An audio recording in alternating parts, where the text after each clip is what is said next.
اعوذ باللہ من الشیطان الرجیم بسم اللہ الرحمن الرحیم۔ آج ہم اور آپ نے سورہ کوثر کو سنا ہے۔ ویسے آج ایک بہت امپورٹنٹ آیت آئی ہے تراویح کی نماز میں، آیت الکرسی کے بعد تو جی چاہ رہا تھا اس پر بھی تبصرہ ہو جاتا تو بہت اچھا تھا، خالص توحید کے بارے میں۔ تو انشاءاللہ اس کو کل پہ رکھ لیں گے۔ بیچ بیچ میں مختلف موضوعات آتے رہیں گے کہ آپ کو بار بار توحید کو سمجھنے کا موقع ملے ہر زاویے سے۔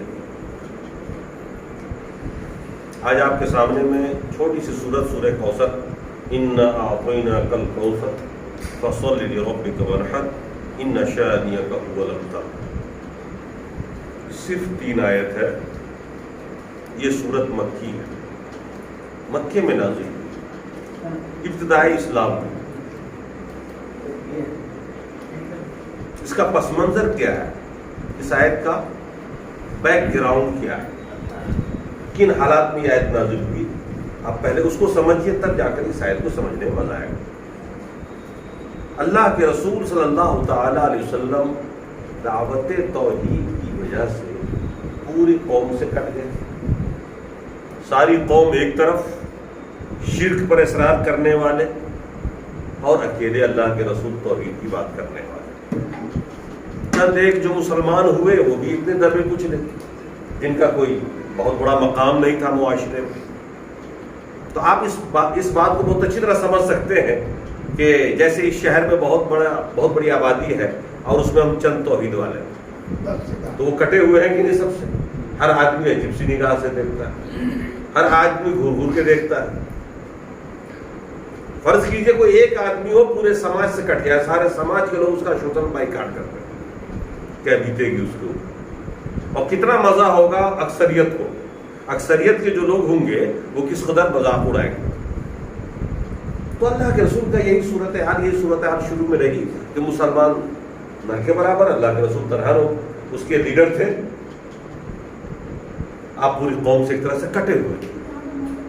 اب پوری قوم جہاں بیٹھ جاتی تو لے دے کے بس ان کے سامنے یہی اسلام کا مذاق اڑانا، اللہ کے رسول کا مذاق اڑانا۔ وہ لوگ کہتے تھے محمد کٹے ہوئے سماج سے، معاشرے سے، پوری جماعت سے، کیا ہوگا ان کا، یہ مر جائیں گے، دین ان کا ختم ہو جائے گا۔ لوگوں نے یہ کہنا شروع کر دیا کہ کب تک چلے گا ان کا یہ جو لا الہ الا اللہ لا الہ الا اللہ کر رہا ہے سماج میں بیٹھ کر کے، ہمارے بتوں کو برا بھلا کہہ رہے ہیں، یہ کب تک چلے گا؟ محمد کے پاس نہ کوئی جماعت ہے، نہ کوئی ماننے والا، 2-4 دبے کچلے ہیں، ان کا کیا بتا؟ یہ مریں گے، بات یہی ختم ہو جائے گی۔ ہم لوگ بھی اس طرح خوش و ابتلا ہو جاتے ہیں نا، کیونکہ RSS کا کیا حال تھا دیکھ لیجیے، اس کا اتہاس شروع سے ایک ہی آدمی، ایک ہی MP، لوگ کہتے تھے یار یہ اپنے آپ ختم ہو جائے گا۔ وہ انڈر گراؤنڈ محنت کرتا رہا اور آج پوری دیش پہ حکومت کر رہا ہے، مسلسل سے 7 سال سے کر رہا ہے اور 24 تک جانے والا ہے، اور آئندہ بھی امید ہے۔ تو کفار مکہ، مشرکین مکہ، خاص طور سے قریش بیٹھ کے بڑی خوشیاں مناتے تھے، اللہ کے رسول کا مذاق اڑاتے تھے۔ یہ کٹے ہوئے سماج سے کٹے رہیں گے یہاں تک کہ مر جائیں گے، کوئی نام لیوا بھی ان کا نہیں رہے گا، یہ دین ان کا چلنے والا نہیں ہے۔ صورتحال تو وہی تھی اس وقت، اگر ہم اور آپ بھی ہوتے تو یہی کرتے۔ کچھ دنوں کے بعد اللہ کے رسول کا ایک لڑکا تھا، ان کا انتقال ہو گیا۔ اللہ کے رسول کے 3 صاحبزادے ہوئے اور سب 6 مہینے کے اندر ہی انتقال کر گئے۔ 4 بیٹیاں آپ کی زندہ رہیں، لیکن 3 جو بچے ہوئے آپ کے، وہ تینوں کے تینوں بچپنے میں ہی انتقال کر گئے۔ تو آپ کے پاس ایک بچہ تھا، اس سے کچھ امید تھی، ان اتفاق دیکھیے کہ ان کا بھی انتقال ہو گیا۔ بڑی خوشیاں منائی گئی، مشرکین مکہ کے بیچ بڑی خوشی لگی ان لوگوں کو، اور اب تو کھل کر کہنے لگے کہ ان کی تو نسل ہی کٹ گئی، محمد نپتر ہو گئے، اپنی زبان میں کہیے تو اب ان کا تو خاندان بھی نہیں چل سکتا۔ ویسے بھی پورے سماج اب معاشرے سے کٹے ہوئے تھے، لیکن اب ایک اولاد بھی تھی، وہ بھی ختم، اب یہ نپتر ہو گئے، کوئی ان کا نام لیوا بھی نہیں رہے گا، کوئی چرچا بھی آگے نہیں ہونا۔ وہ دور جاہلیت تھی، لوگ سمجھتے تھے بیٹی سے نسل نہیں چلتی ہے.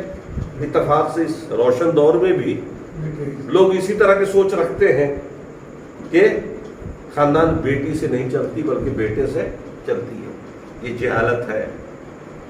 اللہ تبارک و تعالیٰ نے اس پورے فلسفے کو الٹا کے دکھا دیا. اللہ کے رسول کی جو نسل آگے بڑھی وہ بیٹیوں سے بڑھی ہے، اور آج تک ان کے نام لینے والے ہیں کہ نہیں ہے. ایسے ماحول میں اللہ کے رسول کا دل کیسا رہا ہوگا، کتنا ٹوٹتا رہا ہوگا. آپ سوچ سکتے ہیں. اللہ کے رسول بھی انسان تھے، آپ دعوت کا کام کر رہے تھے، نبی تھے، لوگوں تک دین پہنچاتے تھے، اور آپ کے خلاف اس قسم کی باتیں معاشرے میں ہوتی تھی اور بیٹھ کے لوگ برملا اس کا اظہار کرتے تھے. تو آپ کے اولاد نرینہ کے انتقال کے بعد خوشیاں منائی گئی. مشرکین مکہ نے مذاق اڑایا کہ تو ویسے بھی سماج سے کٹے ہوئے تو کوئی نام لیوا نہیں تھا، اب بیٹا تھا وہ بھی ختم، لہٰذا یہ ابتر ہو گئے. ابتر کا مطلب ہوتا ہے اپنی زبان میں نپتر، جس کے پاس کوئی بیٹا نہ ہو نپتر کہلاتا ہے. اللہ تبارک و تعالیٰ نے اپنے رسول کی دلجوئی کے لیے اس پوری صورت کو نازل فرمایا اور فرمایا اِنَّا أَعْطَيْنَاكَ الْكَوْثَرَ، اے رسول میں نے آپ کو خیر کثیر عطا کر دیا. اتنا عطا کر دیا کہ آپ سوچ نہیں سکتے. خیر کثیر، کوثر، آپ کے اتنے نام لیوا رہیں گے قیامت تک جتنا کسی کا نہیں رہے گا. آپ کا اتنا چرچا ہوگا دنیا میں جتنا کسی کا نہیں ہوگا. آپ پر اتنی کتابیں لکھی جائیں گی جتنی کسی پر نہیں لکھی جائیں گی. اس خیر کثیر کا تصور بھی نہیں کر سکتا تھا اس دور میں آدمی. اس خیر کثیر کا تصور جو اللہ کے رسول کو عطا کیا گیا، اس ماحول میں اللہ کے رسول کو صبر دلایا گیا. اللہ نے صبر دلایا، دلجوئی کی اور کہا اے رسول آپ کو خیر کثیر ہم نے عطا کر دیا. یقین کرنا بہت مشکل رہا ہوگا نا اس دور میں. آپ سوچئے اور آپ دیکھیے آج ابو جہل ابو لہب کی اولاد بھی تو دنیا میں ہوگی نا، ہوگی، نسل تو چلی.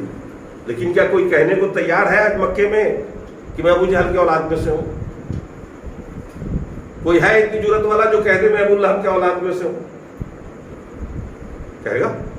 ہوگا بھی تو نہیں بولے گا، کیونکہ ایسا ٹھپا کوئی بھی لگوانا نہیں چاہے گا. اور اللہ کے رسول صلی اللہ تعالی علیہ وسلم کا نام و بول بالا دیکھ لیجئے. 5 ٹائم اذان ہوتی ہے پوری دنیا میں، اور اشہد اللہ کے ساتھ محمد رسول اللہ کا بھی نعرہ بلند ہوتا ہے. جہاں جہاں اللہ کا ذکر ہوتا ہے وہاں وہاں رسول کا ذکر ہوتا ہے. اور دن بھر میں 50 بار یہ لفظ تو آپ سب کے منہ سے نکلتا ہوگا محمد رسول اللہ صلی اللہ علیہ وسلم. اللہ کے رسول نے فرمایا کتنا ذکر خیر ہوتا ہے، گنتی نہیں ہے، شمار نہیں. آپ پر فدا ہونے والے اس دور میں وہ تھے. آج کے دور میں دیکھیے آپ پر اتنی کتابیں لکھی گئیں. آج اپنے تو اپنے غیر جو ہے وہ تسلیم کرتے ہیں، آپ کی عزت کرتے ہیں، آپ کا نام احترام سے لیتے ہیں. تو اللہ تعالیٰ نے اس ماحول میں اس دور میں یہ فرمایا تھا کہ ہم نے کوثر عطا کر دیا آپ کو. اس کی تشریح ناممکن تھی اس دور میں. کوئی اتنا دور تک دیکھ نہیں سکتا تھا، سوچ بھی نہیں سکتا تھا. آج ہم اور آپ اس معجزے کو اپنی آنکھوں سے دیکھ رہے ہیں کہ نہیں دیکھ رہے ہیں؟ اللہ نے خیر کثیر اس مشرکین مکہ کو عطا کیا، ابو جہل ابو لہب کو عطا کیا جو آپ کو ابتر کہا کرتے تھے، یا اللہ کے رسول کو عطا کیا؟ آپ کا خاندان، آپ کا نام وہاں سے چلا، بیٹیوں سے چلا یا بیٹے سے چلا؟ اللہ تعالیٰ نے دلجوئی کے طور پر یہ آیت نازل فرمائی اِنَّا أَعْطَيْنَاكَ الْكَوْثَرَ، اے رسول ہم نے آپ کو خیر کثیر عطا کر دیا. یہ مشرکین مکہ مذاق اڑا رہے ہیں، اڑانے دیجیے. آپ ادھر مت دیکھیے، ادھر دیکھیے جو میں کہہ رہا ہوں میں نے عطا کر دیا. اور اللہ کے رسول نے تو اپنے آنکھوں سے دیکھ لیا. آخری حج کے موقع پر جب آپ تشریف لے گئے تھے تو 1,40,000 جان دینے والے صحابہ آپ کے سامنے کھڑے تھے. اپنے سامنے میں دیکھا اتنا بڑا انقلاب، پورے سعودیہ میں انقلاب آیا اور سب لوگوں نے توحید قبول کر دیا. قوم کے قوم نے قبول، قبائل کے قبائل نے قبول کیا. یہ کامیابی تو اللہ کے رسول نے اپنی آنکھوں سے دیکھا. اور پھر اللہ کے رسول کے بعد صحابہ نے، خلفائے راشدین نے اس اسلام کو کہاں تک پہنچا دیا جس کا تصور اس دور کے لوگوں کے لیے ناممکن. عدی بن حاتم جب اسلام قبول کیے، عیسائیت سے اسلام میں جب داخل ہوئے، وہ بھاگ کے چلے گئے تھے، تو اللہ کے رسول نے جب ان سے کہا کہ عدی وہ زمانہ آئے گا، انہوں نے اپنے قوم اور اپنے قبائل کی ڈاکہ ماری کے بارے میں ذکر کیا، عرب کے بے چینی اطمینانی سفر میں جو ہوتا تھا نا، وہاں ڈکیتی ہو گئی، چوری چپاٹی. تو اللہ کے رسول نے اس وقت کہا تھا عدی ایک وقت آئے گا کہ حیرہ یعنی عراق سے ایک عورت تنہا چلے گی، بیت اللہ میں پہنچے گی، خانہ کعبہ کا حج کرے گی، طواف کرے گی اور واپس تنہا جائے گی، اور کوئی اس کی عزت و آبرو اور اس کے مال پر ڈاکہ ڈالنے والا نہیں ہوگا. اللہ کے رسول نے اس وقت پیشین گوئی کی. اور دوسری پیشین گوئی کی تھی کہ کسریٰ کا خزانہ ان مسلمانوں کے ہاتھ میں آ جائے گا، حکومت ہاتھ میں آ جائے گی. وہ بیان کرتے ہیں کہ مجھے اللہ کے رسول کی بات پر بھروسہ تھا لیکن دل ماننے کو تیار نہیں تھا. لیکن پھر وہ دن بھی میں نے دیکھا کہ حیرہ سے ایک عورت تنہا چل کر کے آگے حج کر کے گئی، اور کوئی چھیڑنے والا نہیں تھا، کوئی اس کے طرف ہاتھ اٹھا کے دیکھنے والا نہیں تھا. اللہ کے رسول نے یہ بھی پیشین گوئی کی کہ ایک زمانہ ایسا آئے گا میری امت پر کہ سونا اور چاندی لے کے وہ زکوٰۃ دینے کے لیے نکلیں گے، پھریں گے اور کوئی لینے والا نہیں ہوگا. دولت کی اتنی کثرت ہو جائے گی. انہوں نے وہ زمانہ بھی دیکھا جو بیان کرتے ہیں. تو ہوتا کیا ہے کہ آج اگر کوئی پیشین گوئی کی جائے تو ہمارے اور آپ کے سمجھ میں نہیں آتا کہ اللہ کتنا بڑا ہے، کیا کر سکتا ہے. اللہ کے رسول کو تو بھروسہ تھا، وہ رسول تھے. آپ نے اس وقت دل جوئی کرتے ہوئے فرمایا، اللہ نے اللہ کے رسول کو اِنَّا أَعْطَيْنَاكَ الْكَوْثَرَ خیر کثیر عطا کر دیا، فَصَلِّ لِرَبِّكَ وَانْحَرْ. لہذا اب دل جمعی کے ساتھ اپنے رب کی عبادت کیجئے اور اللہ کی راہ میں قربانی کریں. جب اللہ تعالیٰ خیر کثیر عطا کرے، مال عطا کرے، اولاد عطا کرے، صحت عطا کرے، جس کو جتنا زیادہ عطا کرے اس کو اتنا زیادہ عبادت گزار ہونا چاہیے. یہ نظریہ ملتا ہے اس آیت سے. اللہ نے فرمایا کہ رسول میں نے خیر کثیر عطا کیا، لہذا آپ عبادت کیجئے، نماز پڑھیے. فصل لربک، اس صلے سے مراد صرف نماز نہیں ہے، ہر قسم کی عبادت کیجئے اللہ کے لیے. اور قربانی کیجیے. اس قربانی سے مراد وہی قربانی نہیں ہے جو ہم کرتے ہیں، وہ قربانی بھی اور اس کے علاوہ جو ہم جانی مالی قربانی اللہ کی راہ میں کرتے رہتے ہیں، ہمیں زیادہ کرنا چاہیے ان کو جن کو اللہ نے زیادہ دیا. جن کو نہیں دیا انہیں بھی کرنا ہے اپنی حیثیت مطابق. آپ جانتے ہو کہ اللہ نے بہت زیادہ دیا آپ کو، اللہ کی بے انتہا کرم ہے آپ کے اوپر، صحت بھی اچھی، مال بھی خوب ہے، سب کچھ ٹھیک ہے، تو آپ کو زیادہ کرنا چاہیے. کیونکہ اللہ تعالیٰ جتنا خیر کثیر کسی کو عطا کرے، شکرانہ یہ ہے کہ وہ اتنا ہی زیادہ عطا کرے اور لوگوں میں تقسیم کرے. اللہ نے فرمایا اِنَّا أَعْطَيْنَاكَ الْكَوْثَرَ فَصَلِّ لِرَبِّكَ وَانْحَرْ. جب کوثر عطا ہو تو آدمی کو عبادت طرف لگ جانا چاہیے. یہ نظریہ ملتا ہے یہاں سے. آج کل عموماً ہمارے یہاں جتنا مال آتا جاتا ہے آدمی اتنا ہی کنجوس ہوتا چلا جاتا ہے. مال کو گن گن کی گڈی بنا بنا کے جمع کر کے رکھتا ہے، جبکہ اس کو زیادہ شکرانہ ادا کرنا چاہیے. اللہ خود دے رہا ہے، صحت مند ہے، شکر ادا کریے. اللہ نے آپ کو صحت مند رکھا. کتنے لوگ ہیں جو صحت سے نہیں ہیں، پریشان حال ہے. اور اخیر میں اللہ نے فرمایا ان شأنک هو الابتر، آپ نپتر نہیں ہے، آپ کا دشمن نپتر ہے. آپ کی نسل نہیں کٹے گی، آپ کا نام لیوا ختم نہیں ہوگا. ارے نام تو ان کا ختم ہو جائے گا جو آپ کو نپتر کہہ رہے ہیں. اب تک کہتے ہیں جس کی نسل کٹ گئی، نام لیوا کوئی نہیں رہا آگے چل کر کے. بتائیے اللہ کے رسول کو اس وقت کہا گیا جب مکے میں مٹھی پر 2-4 مسلمان رہے ہوں گے، 10-20 رہے ہوں گے. اللہ کے رسول طرح طرح مذاق اڑا رہی ہے اکثریت. خانہ کعبہ کے صحن میں بیٹھ کے رسول کا مذاق اڑ رہا ہے، اسلام کا مذاق اڑ رہا ہے. اور بیٹے کے مرنے پر تانا دیا مشرکین مکہ نے، کٹ گئی نسل، کوئی نام لیوا نہیں رہے گا. اللہ نے اس وقت کہا ان شأنک هو الابتر، آپ نپتر نہیں ہیں، آپ کا نام چلے گا، رہتی دنیا تک، قیامت تک چلے گا. رات دن آپ کا چرچا ہوگا، آپ پر تقریریں ہوں گی، خطاب ہوگا، جلسہ ہوگا، کتابیں لکھی جائیں گی، لوگ آپ کا نام لیں گے. لیکن جو آپ کے دشمن ہیں، جو مذاق اڑا رہے ہیں، وہ نپتر ہو جائیں گے، ان کی نسل کٹ جائے گی.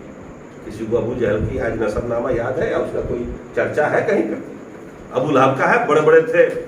وہ قرآن میں اور تاریخ میں جو اس کا نام آتا ہے ہم ہی لوگ لے لیتے ہیں، پڑھے لکھے آدمی. باقی تو مسلمان کو پتہ ہی نہیں کہ ابو لہب کون ہے اور ابو جہل کون ہے.